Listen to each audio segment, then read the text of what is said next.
Welcome back. It's their 20th anniversary in their current location, and they're celebrating with a cocktail evening. It sounds very fun. We have the Executive Director of the Kentucky Historical Society, Scott Alvey, here with us with all the details. Thanks for coming in. Oh, it's my pleasure. We're glad to be here. Absolutely. We're so excited to talk about this. I mean, 20-year anniversary in the current location. It's been a long time. Yeah, in 1999, they opened the Thomas D. Clark Center for Kentucky History. Yeah. The Historical Society has a long history in Kentucky.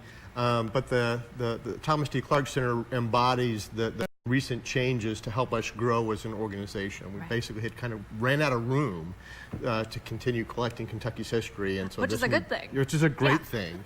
Which is a great thing. And you guys are celebrating with a special event going on tomorrow. Give us the details. Yeah, as part of the 20th anniversary, it's a moment for us to connect back with our audiences and with the people who helped make that building possible. So we wanted to invite them back and the staff back to talk not just about how we got to this point, but what does the next 20 years of Kentucky history look like, and how do we collect that and make it accessible to our friends. Very good. All right, who is invited out to this? Is it open to the public? It is open to the public. It starts at 5:30 tomorrow night, and like I said, it's open to the public, but we're hoping to bring them in contact with people, like I said, who made that building possible. So we're seeing a lot of folks that are coming back to visit with us and to talk more about the stories of why they were so passionate about having this building built for us. Very good. All right, so you got to tell us about the Roots and Shoots exhibit. What is that all about? Roots and Shoots is looking at not just the 20 years, but the history of the Historical Society.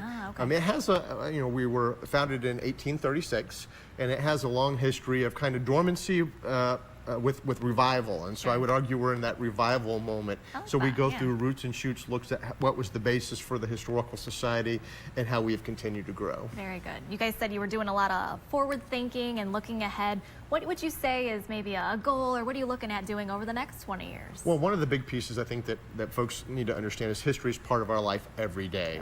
It's not just that subject you took in middle school or high school. It's something that affects the decision making we do, the way we consume news and media, just everything. And so we invite people. It's not just about collecting things, but our goal is to make it accessible to as many Kentuckians and people who love Kentucky history as possible. So that's what we see the next 20 years looking like. Wonderful. All right, let's go over the details one more time as far as location and time for folks. Down on 100 West Broadway at the Thomas D. Clark Center for Kentucky History. We'll start at 5:30 and go to about 7 or until the stories end. Love that. Details on the screen there. Thank you so much for joining us today. Appreciate it. My pleasure. All right, let's send things over to